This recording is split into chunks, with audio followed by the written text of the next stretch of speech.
tukianza na mechi ya kwanza tumpongeza Yanga kocha ambaye aliingia naye. Amethibitisha daraja la ukubwa alionao kwenye namna ambavyo amecheza, lakini mbali na hapo kitu muhimu ilikuwa ni matokeo. Na kwa namna yote kwenye mchezo wa leo alikuwa anahitaji matokeo ili kuendelea kuweka gap kati ya mpinzani wake, ukizingatia ndio wakati ambao Simba yupo kwenye michuano ya kimataifa. Hivyo anaporudi anapaswa kuja kukuza daraja katika mchezo, maana aanze kuhisi ule ugumu na ladha halisi ya ligi kuu.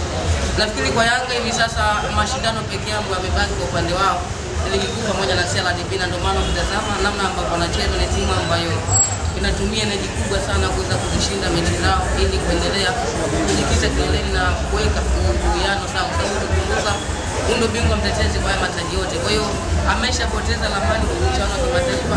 Anachohitaji hivi sasa ni kutetea walau haya mataji yake mawili ambayo msimu uliopita kwenda kuyafanya. Na ukozi kutazama namna ambavyo Yanga anacheza hivi sasa, kuna namna ambavyo ameimarika tofauti na vile ambavyo wanaanza msimu.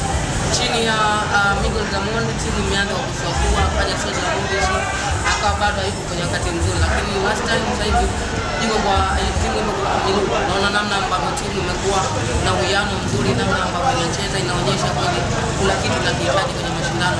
Nafikiri kwangu mimi kwa hivi sasa ukitazama kocha amefanikiwa kutengeneza usawa kwenye timu, lakini nidhamu ya kutosha. Tazama kwenye mchezo wa leo amefanya rotation ya kutosha ukizingatia na mechi dhidi ya Azam FC. Kwa hiyo tulikuwa tegemea kufanya rotation kama hiyo ya kupunguza makali kuelekea kwenye mchezo unaofuata, kwa sababu hata tazama Aucho ameumia kwenye mchezo wa leo. Kwa hiyo hakuwa anahitaji majeraha mengi sana kwa wachezaji wake muhimu, ndio maana amefanya rotation za kama wachezaji kadhaa hivi. Nafikiri Yanga anapocheza hivi sasa ni moja kati ya timu ambayo kwangu mimi naweza kurudia kusema haihitaji ushauri wa daktari kuweza kufunga. Ni moja kati ya timu ambayo ukija kwenye madaraja na ubora wa mchezaji mmoja mmoja bado ni kubwa. Kwa hiyo kwa namna yote kwenye mchezo wa leo ulikuwa unatazama kocha anapaswa kuingia kama timu ya pili, na kwa kiasi kadhaa kama amefanikiwa hata na moja, lakini nidhamu ambayo aliingia nao, lakini mbali na hapo inawezekana angefunga goli zaidi ya moja. Kwa hiyo tumpongeze kocha wa Yanga Afrika, lakini pia tupongeze utayari wa wachezaji wa Yanga Afrika na namna wanaweza kuishi kwenye matakwa ya mwalimu, na dakika 90 zinatamatika Yanga anapata ushindi moja kitu ya kitu. Leo Musa ameondoka katika kosti ya Coastal, lakini ametoa kauli na kusema kwamba wachezaji wengi wana ushikaji na baadhi ya viongozi katika soka Tanzania bara, na akasema kwamba kuwa na ushikaji kwa kiasi hiki tunaweza kusifika katika maendeleo ya mpira wa Tanzania.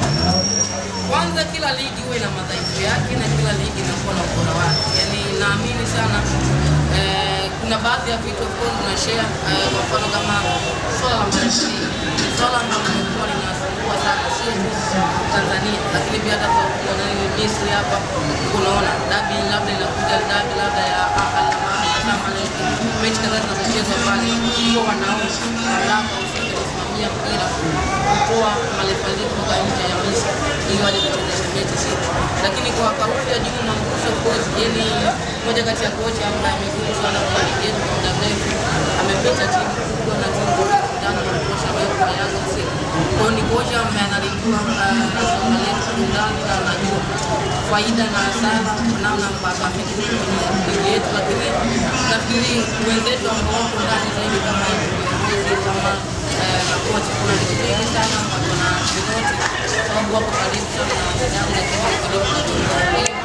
Kwa namna yote lazima hivi vitu vitokee, lakini pia nimekuwa ni miongoni mwa madhaifu ambayo yanaendelea kuweka nyuma sisi kama ligi yetu. Kwa namna moja ama nyingine ligi ambayo imekuwa na madhaifu mengi sana, ikihusisha wakati mwingine viongozi wa kimila, ikihusisha viongozi wa taasisi za serikali, lakini kama ilivyo kuonyesha malefali umekuwa na vitu ambavyo nafikiri tungeachana navyo, inawezekana tungekuwa mbali sana, lakini kitu ambacho nafikiri imekuwa ni ngumu sana kuweza kubadilisha kwa sababu ya kuendeleza na taswira ambayo tumejenga kwenye mpira wetu. Lakini kwenye mpira wetu kila mmoja ana nafasi, yaani kila mmoja ana nafasi ya kufanya kila anachotaka, lakini nafikiri sheria zingekuwa zinafuatwa na zingekuwa mbali zaidi na vitu ambavyo vina kusaidia sana kuachana na mambo kama haya. Kwa nafikiri hajafafanua kwa ujumla ni swala gani ambalo labda limemtatiza kufikia kuitoa hiyo kauli,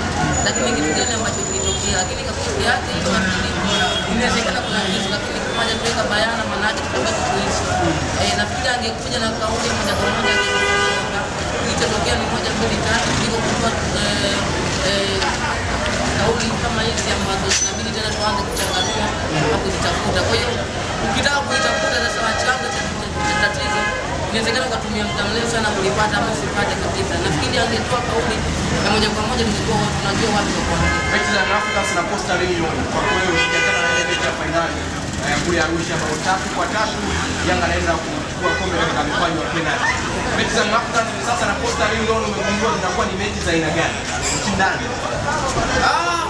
Kwangu mimi nafikiri zimekuwa na ushindani kwa sababu tazama hata kwenye mchezo wa leo Africans anashinda kwa bao moja, manake kuna ugumu ambao hauwezi kusema. Lakini nafikiri kila timu inapoingia kwenye mechi huwa nia ni kwenda kushinda.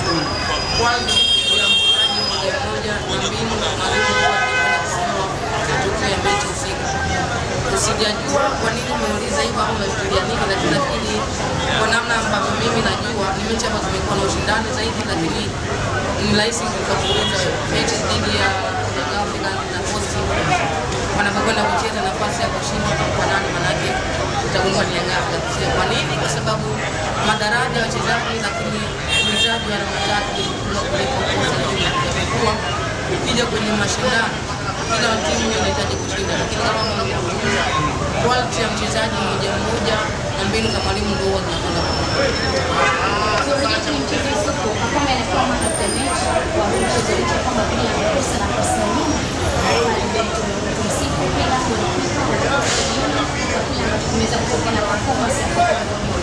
ya nafikiri kwanza kabla tujamlaumu Pacome lazima tumpongeze kwa sababu inawezekana angefunga mabao mengi tungemzungumza kama lakini kwa uimara ambao ameonyesha kupoteza mechi, lakini tunaona kwa namna ambavyo ameweza kuzuia baadhi ya mistake ambazo mabeki wake walikuwa wanayaonyesha. Kwa hiyo nafikiri Pacome ni mmoja kati ya wachezaji ambao wataendelea kuwa funzo nzuri kwa wachezaji wetu wazao na kwa wachezaji wengine kutokana na ubora ambao wanaona. Nafikiri ni wachezaji ambao timu nyingi sana zinamisi namna ambavyo wanacheza, lakini uimara wake, namna anapopatikana kwenye kila mchezo, nafikiri bado ni miongoni mwa wachezaji ambao wanahitaji sana kwenye ligi yetu, na kuna mchango mkubwa sana ambao amekuja kuongeza kwenye kosi ya Africans na kuleta mapinduzi. Yusufu, tukiachana na mechi ya Africans wekundu wa Msimbazi Simba zidi ya Almasi, ukiwatazama viongozi wa Simba ni kama hii mechi wanaitaka. Nasema katika ile hii wadai wameitoa dai, hii mechi ni ya kufa, hakuna kufa. Kwa jumla tamu ambazo zinaendelea hivi sasa, tunakushuhudia mechi aina gani? Nafikiri ni mechi ambayo ni ngumu kwa upande wote kwa sababu ya mlima ambao Simba alitengeneza akiwa ugenini, lakini nafikiri ni mechi ambayo pia inaweza ikawa inatupa majibu ya kile ambacho Simba anahitaji. Sababu nia ni kwenda kwenye hatua inayofuata, namna gani ambavyo wanaweza kutumia madaraja ya wachezaji walionao kwenda kufikia hayo malengo, lakini nafikiri miongoni mwa timu ambayo binafsi hata kama itaendelea kuipongeza ni klabu ya Simba. Kwa nini? Kwa sababu Simba wakati anaanza kwenye michuano ya kimataifa na nafikiri misimu mitano hadi mitatu iliyopita alianza kwa kupoteza mabao matano ya national, alianza na Sibita, alionekana miongoni mwa timu ambayo ni dhaifu sana, lakini kwa uimara ambao amekuwa nao kwa hivi sasa na mwendelezo ambao amekuwa nao kwenye michuano ya kimataifa, bado ni timu ambayo mimi nazungumza kama timu kubwa. Kwa nini? Kwa sababu wakati ambao anaingia kuna timu ambazo kwa tunamsumbua, lakini kwa hivi karibuni zimepotea sana kwenye lamani ya mpira. Sibita amefunga Simba goli 5, lakini kwa hivi karibuni hajashiriki kwenye michuano, sio tu CAF Confederation League, CAF Champions League hajamuona, lakini simu kadhaa bado Dar es Salaam amekuwa bora sana na kukutana na Simba, lakini msimu jana tuliona bila matokeo yake. Unakuja kwa timu kama hizo timu wakati anajitafuta, lakini hivi sasa Simba amejipata na imepotea kabisa kwenye lamani ya Chelsea, lakini na timu nyingine ambazo ziliwahi kuwa changamoto kwa Simba nazungumza hivyo nikimaanisha hata wakati anaanza dhidi ya National ambayo ilikuwa ni timu ambayo kufunga bao 5 goli nyingi kwa maana kuanzia 3 na kuendelea, ni watu shangaa, lakini last time namna ambavyo nafikiri Simba kwenye mchezo wa Almasi ni mchezo ambao wanauhitaji sana kwa sababu ya historia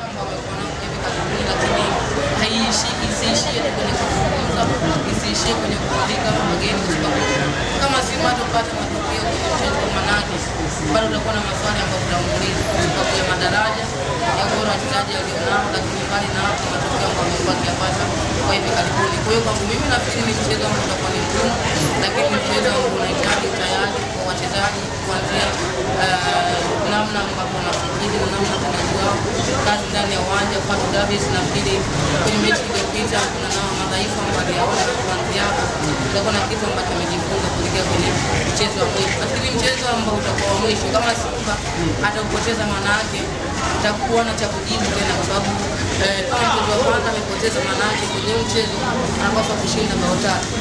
Kitazama uongozi wa Simba kwenye uwanja wa Benjamin Mkapa amekuwa na historia kubwa, lakini hii ni mechi nyingine, ni mechi taswira mpya, lakini mlima pia ambao anapaswa kupanda ni mlima ambao anapaswa kutumia kubwa sana kuweza kufikia pale anapohitaji. Kwangu mimi kitazama ni mechi ambayo itakuwa na ufundi wa kutosha, kwa sababu Simba watu kuna cha kupoteza kwa namna yoyote, wanapaswa kuwa na nidhamu ya kuchezaji, kwa sababu watahitaji kushinda mechi na wapo nyumbani, lakini muda wote hawapaswi kuwa na waza kushambulia. Inawezekana wakajitengea daraja lingine ambalo litakuwa ngumu sana kuweza kulivuka. Basi wanapaswa kuhakikisha hawafungi, lakini wanashinda. Sasa kitazama namna ambavyo Simba inacheza, wanamkosa mchezaji wao kama Kondo Maron, nafikiri ataendelea kuonekana kutokana na majeraha aliyopata, lakini mbali na hapo Musa Kamara nafikiri sasa kama atakuwa yuko kwenye msimamo, basi ni kusiachaji kutokana na kile ambacho mechi iliyoisha kama anatokea na lawama nyingi sana. Binafsi kwa upande wako watu wakalaumu kwa nini kama Simba na magolikipa kama Aishi Manula yupo Ali Salim, lakini lawama nyingi zilienda tena. Nafikiri hayo ni matokeo kwa maana ni matokeo moja, tuweke sawa sawa, ni matokeo ya matokeo mabaya. Yaani hayo mawazo yamekuja baada ya matokeo mabaya ambayo Simba aliyapata kwenye mchezo. Kama Simba angepata ushindi, sifikiri kama kungekuwa na lawama kwa Simba. Of course alifanya madhaifu, anaonyesha madhaifu na alikuwa baadhi ya magoli ambayo sio magoli yake unaweza kusema, lakini ndio mchezo. Yaani this is the house of football. Kosea ndipo ambapo tunatakiwa tunasema one mistake one goal, kitu ambacho kilitokea kwa Simba. Namna ambavyo amecheza, kila mtu aliondoka na mchezaji wake wa kulaumu. Yuko ambaye alimlaumu kocha Paula, yuko ambaye alimlaumu Tanzania na Chelsea, yuko ambaye alimlaumu Jancha Zawa, yuko ambaye alimlaumu kipa. Lakini nafikiri tayari imeshapita kwa namna yote, wanapaswa kuangalia kilichoko mbele yao. Lakini nafikiri tunaposema kikosi cha kwanza, kocha anaanzisha kikosi ambacho mashabiki wanahitaji ili kukwepa lawama. Yaani hivi sasa ukaekea Mohamed Hussein Zimbwe Junior na Valentino Nomo utaenda na Zimbwe, ukiekea Shomari Kapombe na Kelvin Kijili utaenda na Shobi Kiwaya. Sio awe kwenye utimamu, awepo kwenye utimamu, lakini kwenye madaraja tunaamini kwamba ni wachezaji wawili tofauti. Kwa hiyo kwa namna yote kocha hivi sasa yeye anataka kufanya ni kuweka wachezaji ambao wanapatikana ndani ya uwanja ili washinde kutimiza jukumu lake, ili kumpunguzia lawama. Lakini ni mbaya zaidi kocha kuamua kupanga kikosi chake ambacho anaamini kitampa ushindi, kuacha wale wachezaji ambao wamekuwa kianza, ikitokea akapoteza kutakuwa na lawama mara mbili, mechi kupoteza lakini na wachezaji kuanzisha. Tuangalie namna ile mpango mchezaji wake dakika 90 alizocheza kule katika uwanja wa Misri, namna nguvu ambayo anakuja kuihamishia Benjamin Mkapa. Kwa kweli Panzu kwenye hii mechi ya marudiano anaenda kuwa mwiba hatari kiasi gani? Ataendelea kuwa mwiba mkali kwa sababu ya namna ambavyo anacheza. Nafikiri ni mchezaji ambaye Simba alikuwa na mhitaji kulingana na daraja la ubora alionao. Nafikiri alithibitisha hilo kwenye mchezo uliopita, ni vile tu kufanikiwa kuweka mpira wabuni, ama ni vile tu kusaidiwa kuweka kwa maana kutengeneza nafasi ya timu kupata matokeo chanya. Lakini mmoja kati ya wachezaji ambao walionyesha changamoto kubwa kwa upinzani, aliwauliza baadhi ya maswali ambayo wakati mwingine walishindwa kuyajibu, lakini umakini wa wachezaji wa Simba waliwafanya washindwe kuthibitisha hilo daraja la ubora. Lakini nafikiri wanapaswa kuwa na utulivu kwenye ile eneo la mwisho. Shida ya Simba, kila mchezaji anahitaji na nafikiri ni pressure pia mchezo kwenye uwanja, lakini Simba angekuwa anatulia kwenye mchezo uliopita angetengeneza nafasi karibia 7. Kwa hivyo katika hizo 7 angeshinda mabao 2 ama 1, maana kuna namna ambapo angeweza kufanikiwa kupunguza yale makali ya namna ambavyo matokeo yalivyo. Lakini mbali na hapo, tazama Simba namna ambavyo wamekuwa kijenga mashambulizi yao. Kwa muda mwingi sana wanategemea uwepo wa Fabrice Ngoma pamoja na Jancha Zawa lakini kwenye mchezo uliopita kwa asilimia kubwa sana sasa hivi cha kwanza Almasi walifanikiwa sana kuunga safu ya ushambuliaji wa timu ya Msimbazi Simba. Nazungumzia eneo ambapo wanaanza kujenga mashambulizi.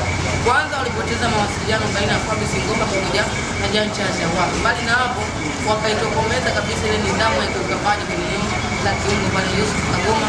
Kuna namna ambayo walikuwa wamemkamata ikapelekea sasa muda mwingi tumuone Fabrice Ngoma akirudi chini ili kutoa support kwa Yusuf Kagoma kupunguza zile athari ambazo zinaonekana, lakini nafikiri kipindi cha pili Simba alirudi akiwa na uimara mkubwa na kuona namna ambavyo alimiliki mpira muda mwingi, lakini ukiwa hauna faida kwa upande wake. Kwa hiyo nafikiri Simba mchezo wa kwanza walicheza wakiwa ni kama wako nyumbani, lakini mchezo huu sasa wanapaswa kudhibitisha wako nyumbani kwa kupata matokeo chanya. Kwa hiyo nafikiri hamasa imefanyika, viongozi wamefanya kwa upande wao, mashabiki wamefanya kwa upande wao. Kilichobaki hivi sasa ni namna gani ambavyo wachezaji wanaweza akavaa uhusika wa timu kwenda kuwapa wanasimba fulani, lakini kwenda kuwapa Watanzania ambao wanasubiri kwenda kwenye hatua inayofuata. Nafikiri kwa Simba kikosi walichonacho kozi ni mara yao ya kwanza, lakini kwenye namna ambavyo wanacheza wachezaji wengi wa Simba kwa asilimia kubwa sana Simba kwenda kwenye hatua inayofuata, japokuwa pia ni ngumu, yaani wanapaswa kuwa tayari kuanzia kwenye namna ambavyo wanafikiri na namna ambavyo wanatenda kwa kufikiri. Shukrani sana. Asante. Tukutane baada ya mechi.